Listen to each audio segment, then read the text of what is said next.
কোনো ব্যক্তি প্রধানের, সরকার প্রধানের ব্যক্তিগত ইচ্ছার উপরে নির্ভর করে রাষ্ট্র পরিচালিত হয় না। তো যদি কাঠামোগত সংস্কার না করা হয়, এই সরকারও স্বৈরাচারী হবে এবং তাদের কিন্তু সেই প্রবণতা আছে। ইতিহাসে আমরা দেখেছি তারা একটা ব্যর্থ আওয়ামী লীগ হওয়ার চেষ্টা বিভিন্ন সময় করেছে, পারে নাই, জনগণের প্রতিরোধের মুখে পড়েছে। 96 সালেও এটা হয়েছে। তো এখনো তারা যদি আবার চেষ্টা করে, তারা আবার জনগণের প্রতিরোধের মুখে পড়বে। স্বরাষ্ট্র মন্ত্রণালয় একটা প্রেস রিলিজ দিয়ে বাহবা হওয়ার চেষ্টা করছে, কিন্তু বাংলা ভাষায় একটা কথা আছে যেটা বলে বাগাড়ম্বর, চলতি ভাষা আমরা বলি গলাবাজি।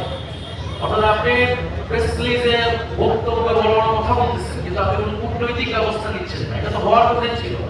তারা তো ঘোষণা দিয়েই, এবং দিল্লি সরকার তাদেরকে সহযোগিতা করতেছে, ভারত সরকার সহযোগিতা করতেছে। ভারতীয় হাইকমিশনকে ডাকা উচিত ছিল সরকারের, এবং ডেকে কঠোরভাবে এটা নিয়ে জানানো উচিত ছিল। এবং পরবর্তীতে এই ধরনের ঘটনাগুলো সরকার কি ব্যবস্থা নেবে, কোন ধরনের কূটনৈতিক ব্যবস্থা নেবে, এইটা জনগণের সাথে উন্মুক্ত করা উচিত ছিল। এই আজকের চিত্র প্রদর্শনীর বার্তাটা হচ্ছে এটাই যে জুলাই গণঅভ্যুত্থানকে আমরা যদি ধরে রাখতে চাই, তাহলে তার যে আকাঙ্ক্ষা রাষ্ট্র কাঠামোর আমূল সংস্কারের, সেইটা আমরা সেই লড়াইটা এখনো চালিয়ে যাচ্ছি। এই সরকার নির্বাচিত হয়েছে, তারা 2টা ভোটে অংশগ্রহণ করেছে, কিন্তু একটা ভোট এর ফলাফল তারা মানে নাই। আপনারা জানেন গণভোটের গণরায়ের সাথে যারা বিশ্বাসঘাতকতা করছে। ফলে আমরা দেখছি যে এবারে যে সরকারিভাবে জুলাই গণঅভ্যুত্থান উদযাপন হলো, আপনারা দেখেছেন সারা দেশে সেটার কি পরিস্থিতি। ইতিহাস বিকৃতি থেকে শুরু করে দলীয়করণ এবং সবকিছুই সেখানে আপনারা দেখবেন যে কোনো ধরনের সার্বজনীন বক্তব্য নাই। অন্তর্ভুক্তিমূলক যে বাংলাদেশ, জুলাই যে সকলের, সেই বার্তাটা তারা দিচ্ছে না। তারা সবকিছুকে দলীয়করণ করছে।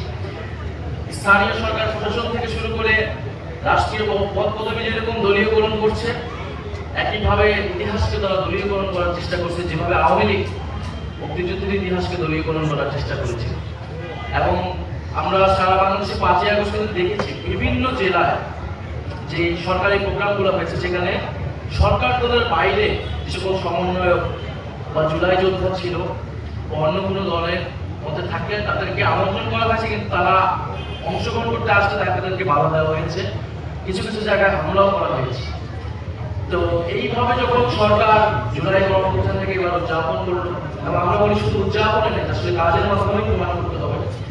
তো আমাদের সরকার দলের বন্ধুরা বারবার জাতীয়তার কথা বলে, ফ্যাসিবাদের প্রশ্ন তারা নাকি আছে, কিন্তু আমাদের কাছে মনে হচ্ছে সংস্কার প্রশ্নে যেরকম তারা জুলাই থেকে বিচ্ছিন্ন হয়ে গিয়েছে, বিচার প্রশ্নে এবং পতিত স্বৈরাচার শক্তিকে ঠেকানোর প্রশ্নে এই সরকার আসলে আপোষ করে।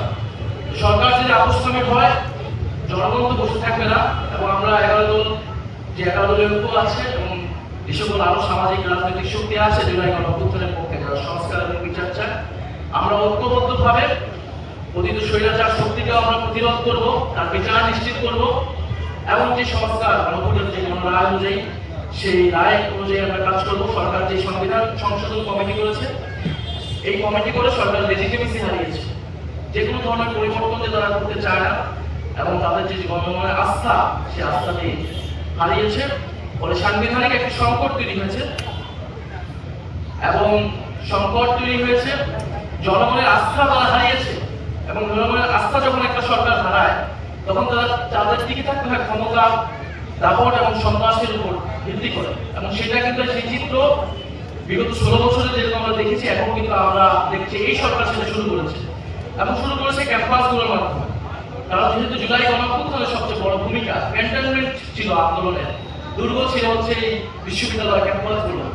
ফলে ছাত্র নেতাদের উপরে নির্বাচিত ছাত্র সংসদ এবং 11 দলের পক্ষে যে সকল ছাত্র নেতারা রয়েছে, ছাত্রশিবির, ছাত্র শক্তি থেকে শুরু করে জুলাই অভ্যুত্থানের পক্ষের বিভিন্ন শক্তিকে তারা ক্যাম্পাসে ঢুকতে দিচ্ছে না, তারা আক্রমণ করছে নির্বিচারে। তো এই যে সন্ত্রাসের অভয়ারণ্যে তারা পরিণত করছে আবার ক্যাম্পাসগুলোকে দখলদার করার চেষ্টা করছে। এবং পুলিশ, বিশ্ববিদ্যালয় প্রশাসন, আইন শৃঙ্খলা বাহিনী আবারও দলীয়করণ হয়েছে, তারা নিরপেক্ষ আচরণ করছে না। অর্থাৎ আমরা এটা আগেই বলেছি, এই কাঠামো, এই রাজনৈতিক সংস্কৃতি পরিবর্তন হবে না যদি গোড়ায় আমরা পরিবর্তন না করি, মৌলিক পরিবর্তন না করি।